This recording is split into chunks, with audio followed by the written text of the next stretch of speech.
Chapter 20. Inside the Closet. Jason did it! He finished reading all 999 pages. He was so tired he didn't know how he made it up the stairs to Mrs. Jewell's class. He fell asleep somewhere around the 4th floor and awoke on the 28th. "Did you finish your book yet?" Allison asked him when he entered the classroom. She and Rondi giggled. "Yep," said Jason. The girls' mouths dropped open. His book report only had to be 1 page, but Jason had written 10 pages. It was impossible to write only 1 page about a 999-page book. He wondered if anybody had ever written a book with more pages. Probably not. There was probably a law against writing a book with 1,000 pages or more. He brought the 10 pages and his 3 pictures to Mrs. Jewell's desk. "I guess if somebody writes a book with 999 pages, it has to be really good," he said, "or else nobody would ever read it." "I don't know," Mrs. Jewell admitted. "I've never read a book that long." Jason sleepily handed over his papers. "Where's your paperclip?" asked Mrs. Jewell. "It got all bent in my backpack," he explained, too tired to think about what he was saying. "Unbent, really. I guess the 999-page book was too heavy for it." He showed Mrs. Jewell his paperclip, now unbent into a crooked line. Mrs. Jewell put her hand to her mouth, horrified. "You bent your paperclip?" she gasped. "Unbent," said Jason. Mrs. Jewell stood up. "You better come with me," she exclaimed. She grabbed Jason by his ear and yanked him toward the door. "Ow!" he whimpered. Whispers could be heard from all around the room. "He read a 999-page book, but he bent his paperclip. He wrote a 10-page book report, but he bent his paperclip. No, he unbent it." "Everyone, stop talking now," ordered Mrs. Jewell. "Do not leave your seats for any reason." She pulled Jason out of the room and slammed the classroom door behind her. She dragged him straight to the closet that wasn't there. Jason read the signs. "Keep back. Do not open doors. Danger. Call the fire department if you smell something unusual." He sniffed. He didn't smell anything. Yet.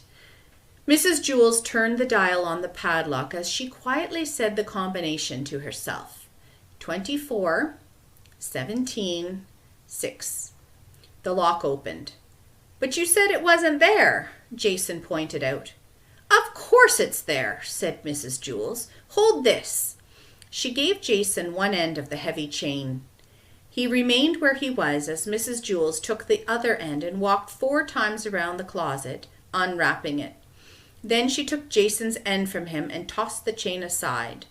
It clanged against the floor.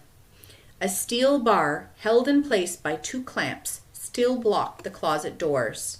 The locks on the clamps had letters instead of numbers.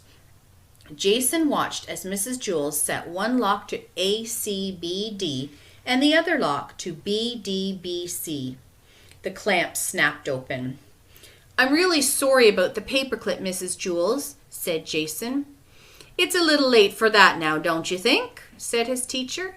She lifted the steel bar and tossed it aside.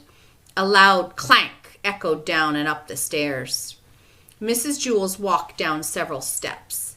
Jason watched, amazed, as she slid open a secret compartment hidden in the 3rd step from the top. She removed 2 keys, 1 red and 1 green. Each closet door had a keyhole. One was green, the other red. Mrs. Jewell put the green key in the red hole and the red key in the green hole. "I have to turn them toward each other at precisely the same time," she said, "or else it will trigger the sirens and smoke screen." Jason held his breath as he watched her turn the keys. The doors clicked open. Ever since the closet first appeared, he and his friends had been trying to guess what was inside it. They imagined all kinds of horrible things, but what Jason saw now was worse than anything they ever imagined. The closet was empty. "Don't lock me in there, Mrs. Jewls," he pleaded. "I didn't do it on purpose. The book was too heavy." He tried to remember all that he had seen and heard. Third step from the top, red key in green hole, 27, 6, 14, A, B, D, C. It was too much. It was slipping out of his brain faster than he could remember. "Call the fire department if you smell something unusual." "I don't want to become an unusual smell," he cried. "What are you blabbering about?" asked Mrs. Jewls. "Why would I lock you in the closet?" He bent over. Jason looked again. The closet wasn't completely empty after all. There, in the back corner, was a small cardboard box. Mrs. Jewls picked it up. A price tag stuck to its side read 89 cents. Mrs. Jewls opened the top flap and removed a paperclip. "Now, don't tell anyone where you got this," she said as she handed it to him. "I won't," he promised. She put the box back in the closet, then shut and locked the doors, turning the color-coded keys in opposite directions. She returned the keys to their secret hiding place. She grunted as she lifted the steel bar, and then again when she set it in place. She snapped the clamps shut and spun the dials on the locks. Jason picked up one end of the chain and walked 4 times around the closet. Mrs. Jewls secured the padlock. "I'm very proud of you, Jason, for finishing the whole book," she said. "I was kind of sorry when it ended," said Jason. Teacher and student returned to class.